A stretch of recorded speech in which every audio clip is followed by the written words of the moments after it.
ನಮಗೆ ಕೊಟ್ಟಿಲ್ಲ, ನನ್ನ ಮಕ್ಕಳೇ ನಮಗೆ ಹಾಕಂಗಿಲ್ಲ.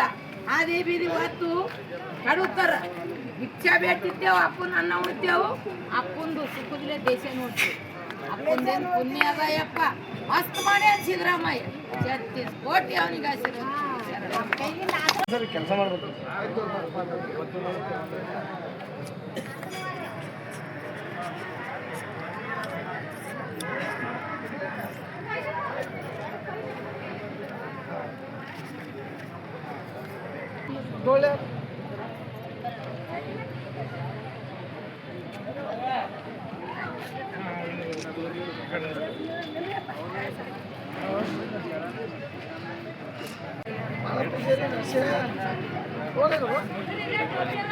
ಹಿಡೀರಿ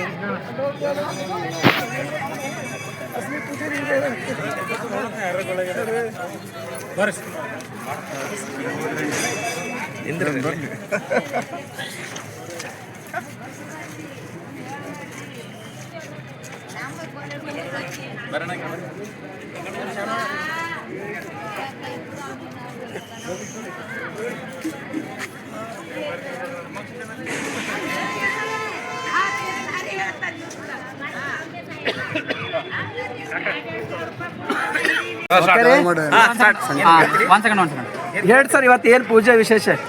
ಸರ್, ಇವತ್ತು ಪೂಜಾ ವಿಶೇಷ ಏನಂದ್ರೆ, ಇವತ್ತು ಈ ರಾಜ್ಯದಲ್ಲಿ ನಾವು ಮಾಧ್ಯಮಗಳಲ್ಲಿ ನೋಡ್ತಾ ಇದ್ದೀವಿ, ಮಾನ್ಯ ಸಿದ್ದರಾಮಯ್ಯನವರನ್ನ 2.5 ವರ್ಷ ಆಗಿದೆ, ಅವರನ್ನ ಇಳಿಸಬೇಕು ಅಂತ ಹೇಳಿ. ಅದೇ ನಾವು ಇವತ್ತು ಕೇಳ್ತಾ ಇದ್ದೀವಿ, ಯಾರ ಹತ್ರ ಆಗಿದೆ ಇದು 2.5 ವರ್ಷ ಅಂತೇಳಿ? ಯಾರು ಹೇಳಿದಾರ? ಏನು ಮಲ್ಲಿಕಾರ್ಜುನ್ ಖರ್ಗೆ ಸಾಹೇಬ್ರು ಹೇಳ್ಯಾರ? ರಾಹುಲ್ ಗಾಂಧಿ ಅವ್ರು ಹೇಳ್ಯಾರ? ಸೋನಿಯಾ ಗಾಂಧಿ ಅವ್ರು ಹೇಳ್ಯಾರ? ವೇಣುಗೋಪಾಲ್ ಸಾಹೇಬ್ ಹೇಳ್ಯಾರ? ಯಾರು ಹೇಳ್ಯಾರ್ರಿ? ಯಾರು ಹೇಳೇ ಇಲ್ಲ. ಆದ್ರೂ ಸಹಿತ ಇವತ್ತಿನ ದಿವಸ 2.5 ವರ್ಷ ಅಂತೇಳಿ ಮಾಧ್ಯಮಗಳಲ್ಲಿ ಬರ್ತಾ ಇದೆ.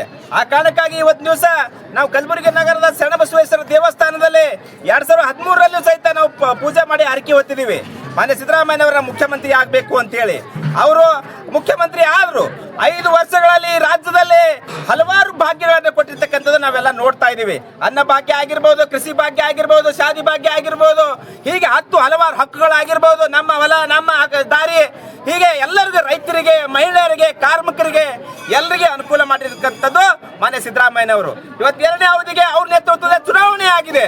ಇವತ್ತು ದಿವಸ ಈ ರಾಜ್ಯದಲ್ಲಿ ಎಲ್ಲ ದಲಿತ ಸಮಾಜ, ಹಿಂದುಳಿದ ವರ್ಗದವರು, ಅಲ್ಪಸಂಖ್ಯಾತರು, ಮೇಲ್ವರ್ಗದವರು, ಮಹಿಳೆಯರು, ಕಾರ್ಮಿಕರು ಎಲ್ಲರೂ ಸಹಿತ ಯಾವುದೇ ಜಾತಿ ಭೇದ, ಯಾವುದೇ ಧರ್ಮ ಇಲ್ಲಿ ನೋಡ್ಲಾರ್ದೇನೆ ಅವರಿಗೆ ಇವತ್ತು ದಿವಸ ಕಾಂಗ್ರೆಸ್ ಪಕ್ಷಕ್ಕೆ ವೋಟ್ ಹಾಕಿ 136 ಸೀಟನ್ನು ತಂದಿದ್ದಾರೆ. ಅವ್ರ ನೇತೃತ್ವದಲ್ಲಿ ಇವತ್ತು ದಿವಸ ಆ 136 ಶಾಸಕರು ಸೇರಿ ಶಾಸಕಾಂಗ ಪಕ್ಷದ ನಾಯಕನಾಗಿ ಸಿದ್ದರಾಮಯ್ಯನವರು ಮಾಡಿದ್ದಾರೆ. ಏನು ರಾಜ್ಯದ ಜನ 1 ವರ್ಷಕ್ಕ 2 ವರ್ಷಕ್ಕ ಆಯ್ಕೆ ಮಾಡ್ಯಾರ, 5 ವರ್ಷಕ್ಕ ಅಧಿಕಾರ ಆಡಳಿತ ಮಾಡ್ಲಿಕ್ಕೆ ಅಧಿಕಾರ ಕೊಟ್ಟಾರ. ಇವತ್ತು ದಿವಸ ಶಾಸಕರೆಲ್ಲರೂ ಶಾಸಕಾಂಗದ ಪಕ್ಷದ ನಾಯಕನ ಆಯ್ಕೆ ಮಾಡೋ ಸಂದರ್ಭದಾಗ ಯಾರಾದ್ರೂ 2.5 ವರ್ಷಕ್ಕೆ ಸಿದ್ದರಾಮಯ್ಯನವರು 2.5 ವರ್ಷಕ್ಕೆ ಮತ್ತೊಬ್ರು ಅಂತ ಹೇಳ್ಯಾರ? ಏನು ಹೇಳೇ ಇಲ್ಲ. ಯಾರು ಇದ್ರ ಬಗ್ಗೆ ಮಾತೇ ಆಡಿಲ್ಲ. ಆದ್ರೂ ಸಹಿತ ಇವತ್ತು ದಿವಸ ಅವರಿಗೆ ಇಳಿಸ್ತಾರ ಅಂತೇಳಿ ಒಂದು ಇದು ಆವಾಜ್ ಬರ್ತಾ ಇದೆ. ಆ ಕಾರಣಕ್ಕಾಗಿ ಇವತ್ತು ದಿವಸ ನಾವು ಶರಣಬಸವೇಶ್ವರಲ್ಲಿ ಪ್ರಾರ್ಥನೆ ಮಾಡ್ತಾ ಇದ್ದೀವಿ, ಮಾನ್ಯ ಸಿದ್ದರಾಮಯ್ಯನವರಿಗೆ ಶಕ್ತಿ ಕೊಡ್ಲಿ. ಇವತ್ತು ಈ ರಾಜ್ಯದಲ್ಲಿ ದಲಿತ ಸಮಾಜ, ಹಿಂದುಳಿದ ವರ್ಗ ಸಮಾಜ, ಅಲ್ಪಸಂಖ್ಯಾತರು, ಮೇಲ್ವರ್ಗದವರು ಎಲ್ಲರೂ ಸಹಿತ ಅವ್ರು ಬೆನ್ನೆಲುಬಿಗಿದಾರ. ಯಾವುದೇ ಕಾರಣಕ್ಕೂ ಅವ್ರು ಡಿಸ್ಟರ್ಬ್ ಮಾಡಬೇಡ್ರಿ, 5 ವರ್ಷ ಪೂರ್ಣಾವಧಿ ಸರ್ಕಾರ ಮಾಡಬೇಕು ಅಂತೇಳಿ ನಾವು ಆಗ್ರಹ ಮಾಡ್ತಾ ಇದ್ರಿ. ಅದೇ ಯಾಕೆ ಇಳಿಸ್ಲಕತ್ತೀರಿ? ಯಾಕೆ ಇಳಿಸಬೇಕಂತ ನಿರ್ಧಾರ ಮಾಡ್ತೀರಿ? ಅವ್ರೇನು ಭ್ರಷ್ಟಾಚಾರ ಮಾಡ್ಯಾರ? ಏನು ಸ್ವಜನ ಪಕ್ಷಪಾತ ಮಾಡ್ಯಾರ? ಏನು ಲೂಟಿ ಹೊಡೆದಾರ? ಅದೇ ಏನು ಕಾರಣ ಅಂತೇಳಿ ಇಳಿಸ್ತೀನಿ ಅಂತೇಳಿ ನೀವು ಪ್ರಯತ್ನ ಮಾಡ್ತಾ ಇದ್ದಾರ. ಅದಕ್ಕೆ ಯಾವುದೇ ಕಾರಣಕ್ಕೂ ನಾವು ಡಿಸ್ಟರ್ಬ್ ಮಾಡಬೇಡ್ರಿ. ಬರ್ತಕ್ಕಂಥ 2028ರ ಚುನಾವಣೆ ಸಹಿತ ಅವ್ರ ನೇತೃತ್ವದಲ್ಲೇ ಚುನಾವಣೆ ಆಗ್ಲಿ. ಆ ನಂತರ ಆ ಕಾಂಗ್ರೆಸ್ ಹೈಕಮಾಂಡ್ ಏನ್ ಹೇಳ್ತದ ಅದ್ರ ಪ್ರಕಾರ ಎಲ್ಲರೂ ನಡ್ಕೊಂಡು ಹೋಗ್ಲಿ ಅಂತೇಳಿ ಇವತ್ತು ದಿವಸ ಶರಣಬಸವೇಶ್ವರಲ್ಲಿ ನಾವು ಪ್ರಾರ್ಥನೆ ಮಾಡ್ತಾ ಇದ್ದೀವಿ. ಅಲ್ಲ, ಚುನಾವಣೆಗೂ ಮುನ್ನವೇ ಪವರ್ ಶೇರಿಂಗ್ ಮಾತುಕತೆ ಆಗಿತ್ತು ಅಂತ ಹೇಳ್ತಾರೆ. ಅದು ಪವರ್ ಶೇರಿಂಗ್ ಮಾತುಕತೆ ಆಗ್ಯದ ಅಂತೇಳಿ ಎಲ್ಲಿ ಹೇಳ್ಯಾರ? ಯಾರಾದ್ರೂ ಪ್ರೆಸ್ಗೆ ರಿಲೀಸ್ ಮಾಡ್ಯಾರ? ಯಾರೇ ಪ್ರೆಸ್ನಾಗ ಬಂದು ಬೈಟ್ ಕೊಟ್ಟಾರ? ಹೇಳ್ಯಾರ? ಏನು ಇಲ್ಲೇ ಹೇಳ್ಯಾರ ಅಂತೇಳಿ ಎಲ್ಲಿ ಅದಾರಿ ಸಾಕ್ಷಿ? ಏನೂ ಇಲ್ಲ. ಆದ್ರೂ ಸಹಿತ ಇವತ್ತು ದಿವಸ ಇದನ್ನ ಆಗ್ತಾ ಇದೆ, ಅದನ್ನ ಖಂಡಿಸ್ತಾ ಇದೀವಿ. ಮಾನ್ಯ ನಾವು ಮಲ್ಲಿಕಾರ್ಜುನ್ ಖರ್ಗೆ ಸಾಹೇಬರಿಗೆ, ರಾಹುಲ್ ಗಾಂಧಿ ಅವರಿಗೆ ಎಲ್ರಿಗೂ ನಾವು ಮನವಿ ಮಾಡ್ಕೊತಾ ಇದೀವಿ.